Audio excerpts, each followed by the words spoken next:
Good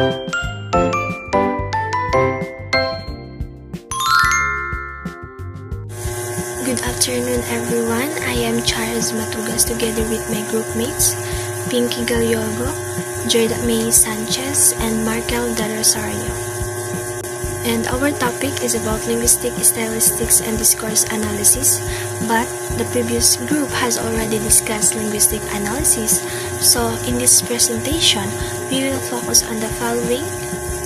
We will explore the definition of discourse analysis, understand genre analysis, and examine the concepts of coherence and cohesion in transcription.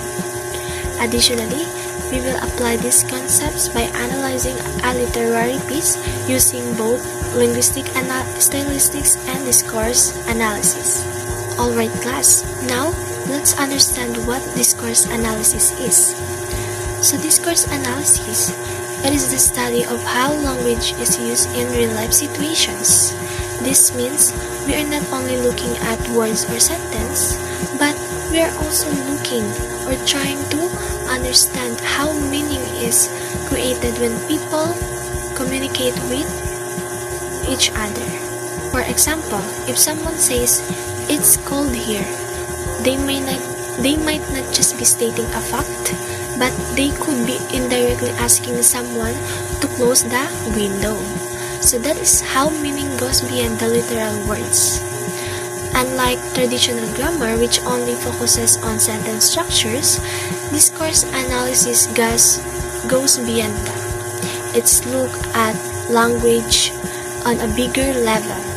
For example, it studies conversations, speeches, written text, and even nonverbal communication like gesture and tone of voice.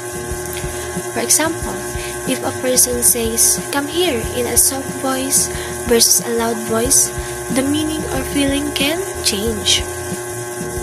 So, why is discourse analysis important?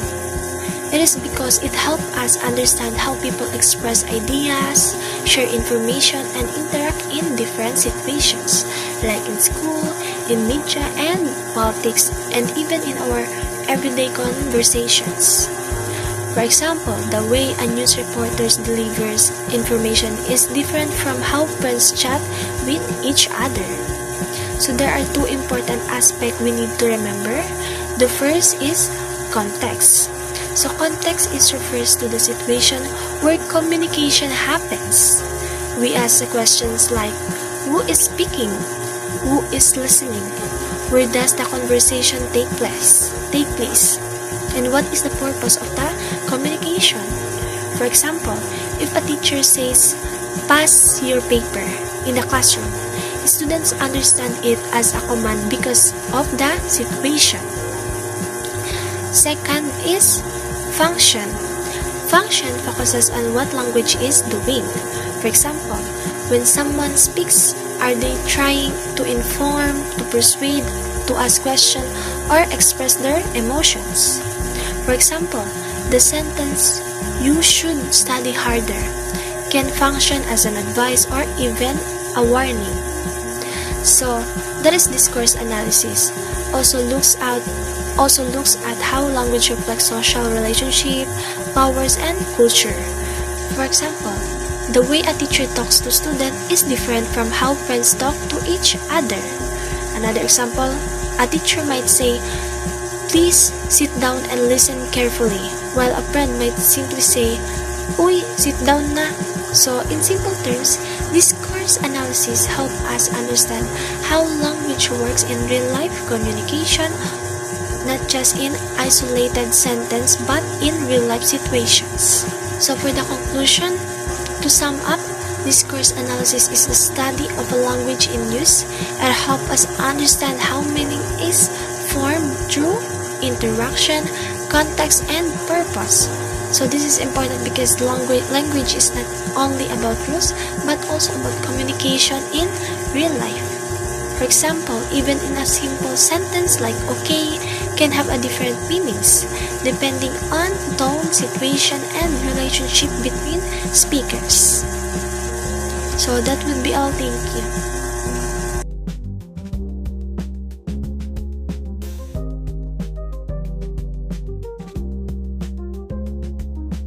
Good day everyone, I'm Jordan Sanchez and today we will discuss about the genre analysis. What is genre analysis? So when we say genre analysis, it is a method used in linguistics and discourse studies to examine how different types of texts are structured and how language is used to achieve a specific communicative purposes. According to John Swales, 1990, genre is a class of communicative events whose members share some set of communicative purposes. So genre analysis helps us understand how language works in real-life communication, not just grammar or sentences. So genres are shaped by social context. So genre analysis does not only look at the structure of text but also considers the situation in which the text is produced, including the writer, audience, and purpose. So this idea emphasized in Swales 1990 and further developed by Bethia 1993, who explained that genres are influenced by professional and institutional practices. So genres follow recognized patterns or conventions. Members of discourse community expect certain formats. For example, research articles usually follow sections like introduction, method, results, and discussion or INRAD. So these patterns make text easier to understand within that community. So genre knowledge is learned not natural, according to Highland 2004. People learn genres through exposure, practice, and participation in a discourse community. Example, students learn how to write essay or research papers. Genre analysis connects language and purpose. It shows that language choices, words, grammar, tone are not random. They are selected to achieve a specific communicative goal. Genres are dynamic and can change over time. As communication practices evolve, social media, digital communication, genres also develop new forms and features. The concept of genre. In linguistics, genre refers to a category of communication that has a specific purpose, structure, and language style. For example, we have in genre the research articles. So the communicative purpose of this is to present and explain the results of a scientific or academic study and contribute to new knowledge to a field. In news reports, it's to inform the public about the recent events or issues in an objective and factual manner. In speeches, it is to communicate ideas, inform, persuade, or motivate an audience in a public setting. And we also have the advertisements. It is to persuade or influence people to buy a product, service, or support an idea. And emails. Emails is to exchange information, messages, or request quickly in personal, academic, or professional communication. So different genres follow different conventions or patterns. For example, a news article is factual and objective. An advertisement uses persuasive language. In linguistics and discourse analysis, genre is recognized not only by its topic but also by its typical structure and language features. Members of particular discourse community can easily identify a genre because it follows the established conventions that guide how information is organized and presented. And according to Vijay Bhatia in 1993, genres develop because people repeatedly use similar forms of communication to accomplish specific professional or social purposes. Over time, these forms become standard patterns of communication which help leaders to or listeners to quickly understand the purpose of the text.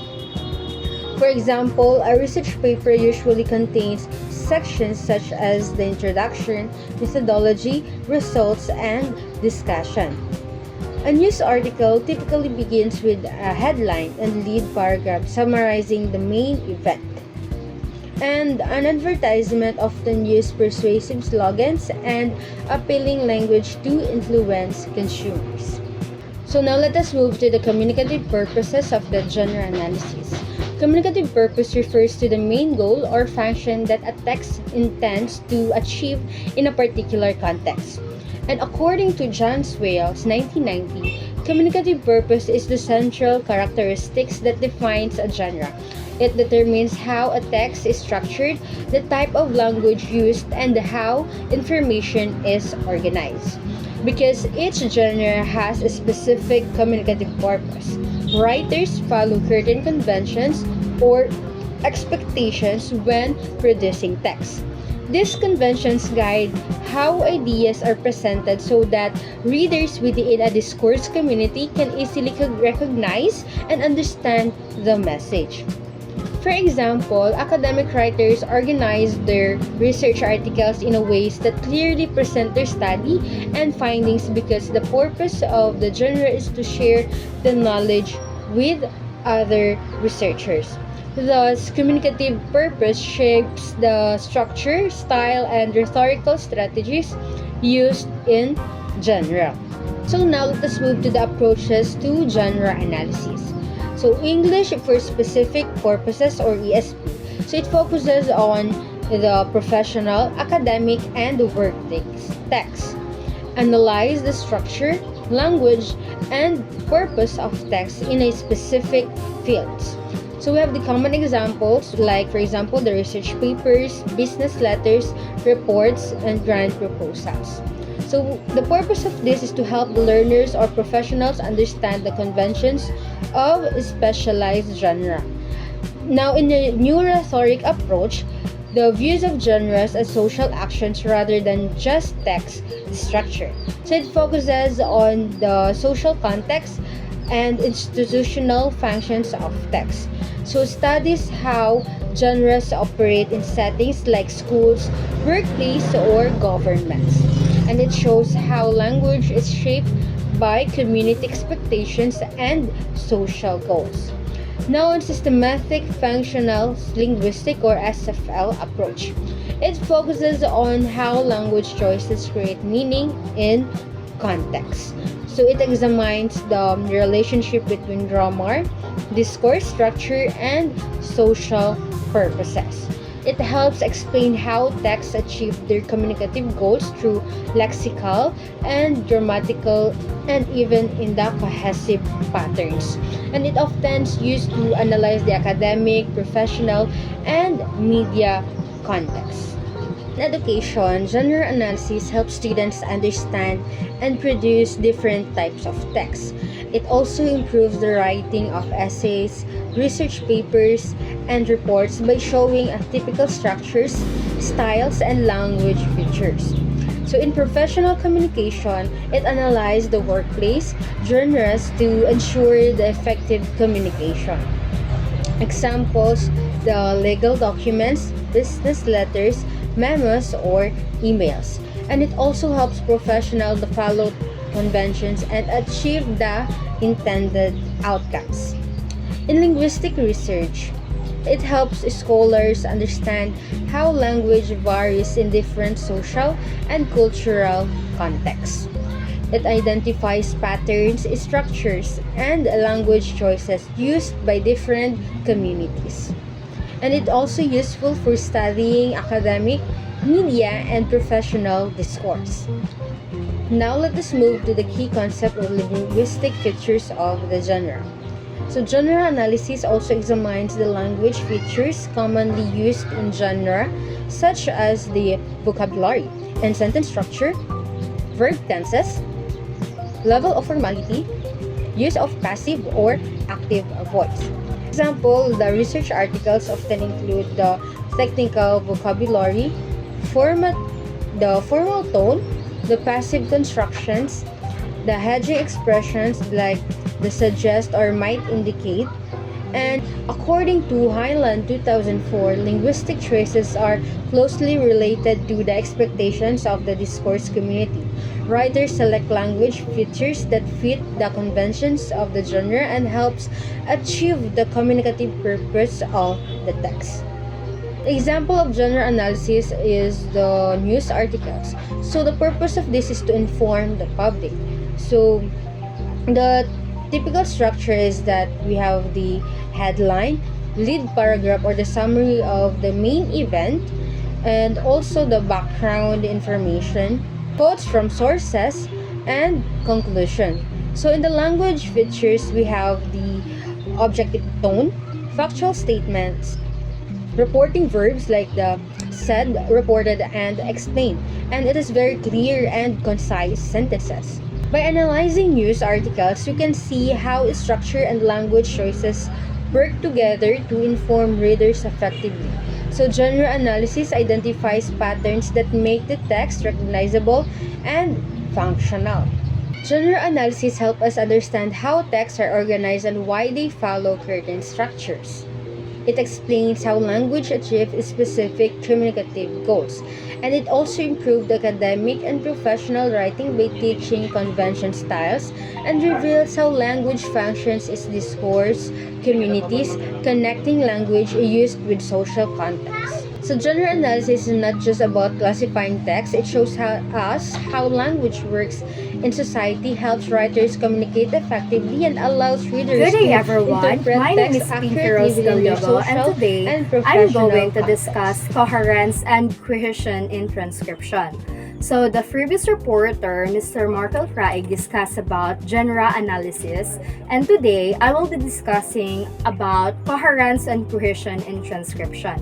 So, in the fields of linguistic stylistics and discourse analysis, understanding how language creates meaning beyond individual sentences is essential.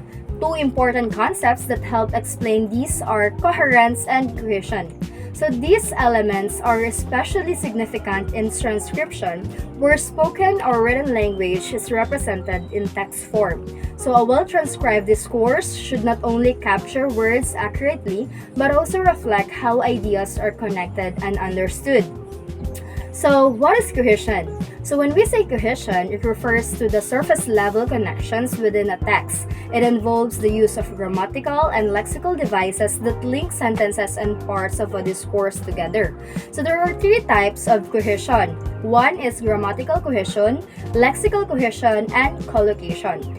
So when we say grammatical cohesion, it refers to the use of grammar structures to connect sentences and ideas in a text.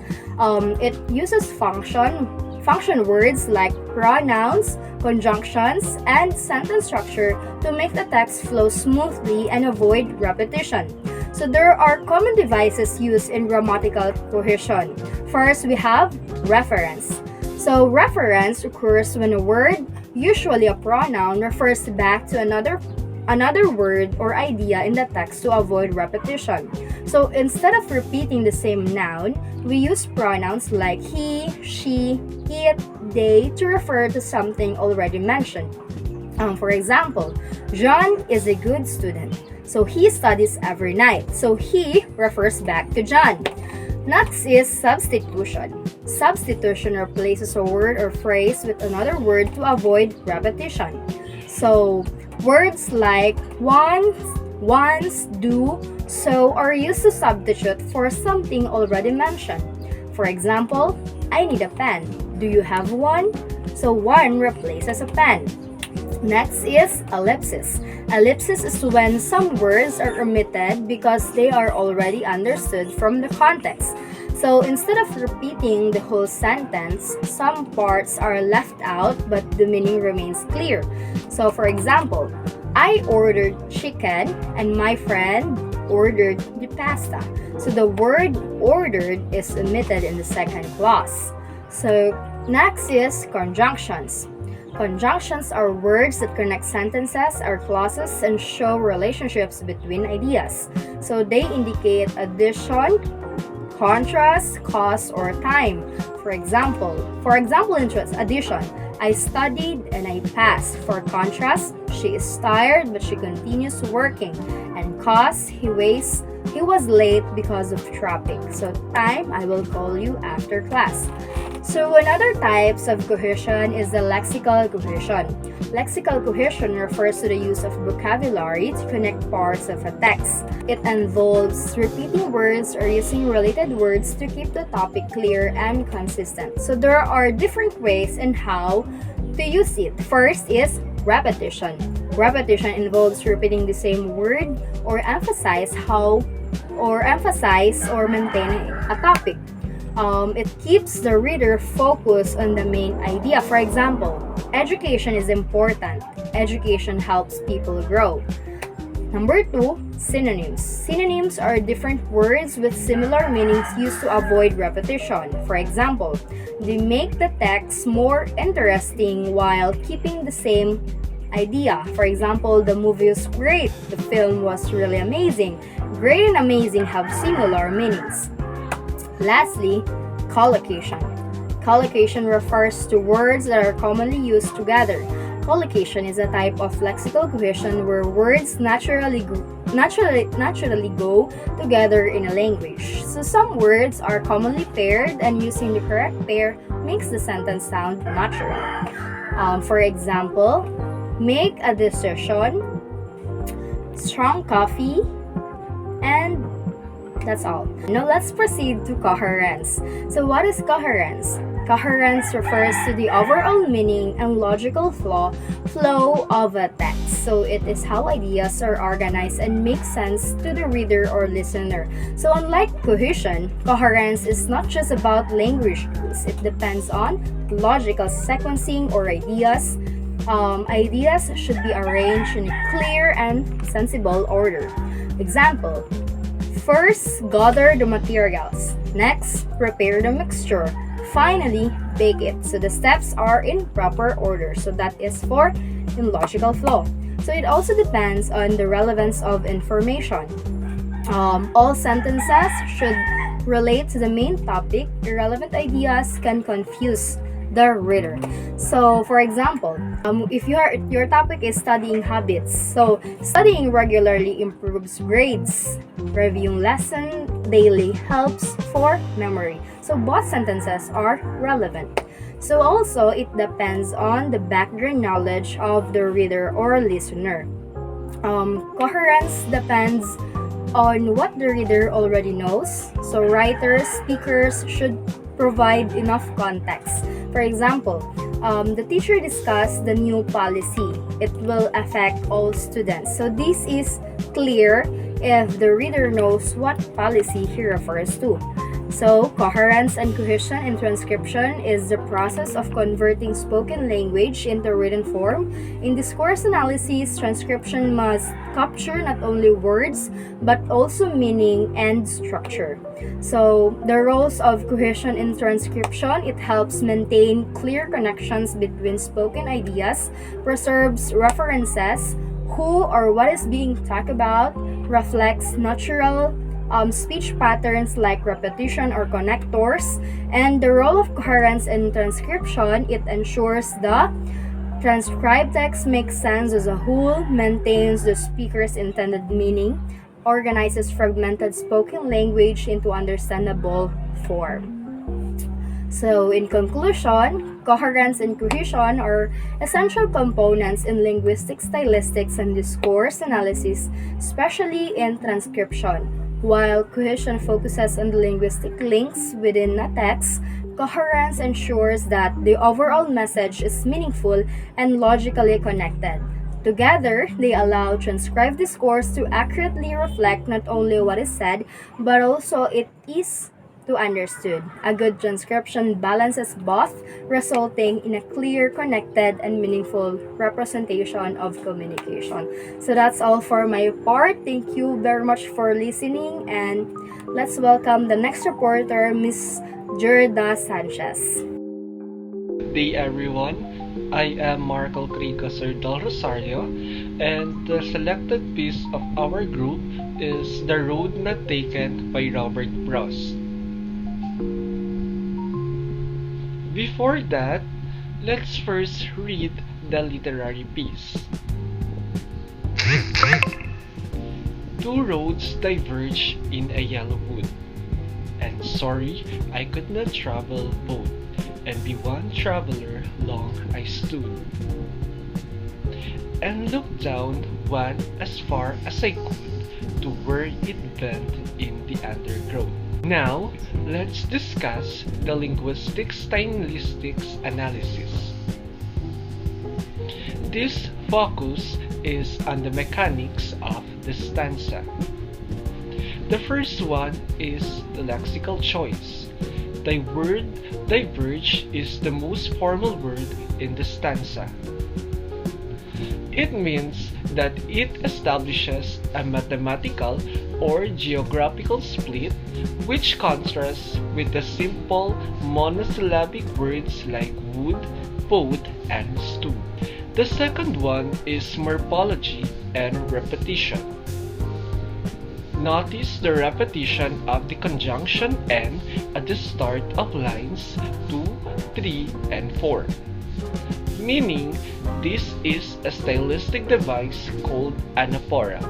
It mimics the speaker's hesitation and the process of weighing options, one thought piling on top of another. The third one is imagery and color. The yellow wood provides a specific visual anchor. Linguistically, yellow suggests autumn, which semantically links to themes of maturity, change, or end of a cycle. And the last one is spatial datings. Words like two, both, and one establish a spatial logic, meaning the stylistics here emphasize a binary choice that the linguistic structure forces the reader into the same either or position as the narrator. After discussing the linguistic stylistic analysis, let's now move to the discourse analysis. This focus is on the social context and the underlying message. The first one is the myth of choice. A common discourse surrounding this poem is that it is an anthem for individualism. However, a deeper discourse analysis reveals a hint of irony, meaning the speaker says they could not travel both, acknowledging the physical limitations of being human. The second one is the coherence and cultural narrative. The poem taps into the life is a journey, a metaphor which is a powerful cultural schema in Western discourse. It means that we instinctively understand that roads represents life choices because of our shared cultural language. The third one is the situational context. Written as a joke for his friend Edward Thomas, who was often indecisive about which path to take on walks. The discourse analysis is actually about the rationalization of choices. This means that the speaker is looking down the path, trying to predict the future and a universal human behavior. And the last one is the identity construction. The speaker identifies as one traveler. This tells us something about the discourse of the self. We are defined by the paths we take and, more importantly, the paths we don't take. In summary, stylistics gives us the evidence, the repeated end, while discourse analysis gives us the reason, the anxiety of making a choice. Also, great literature is built on precise language that speaks to universal human experiences. This is the end of my report. I am Marco Cricosur del Rosario, and thank you for listening.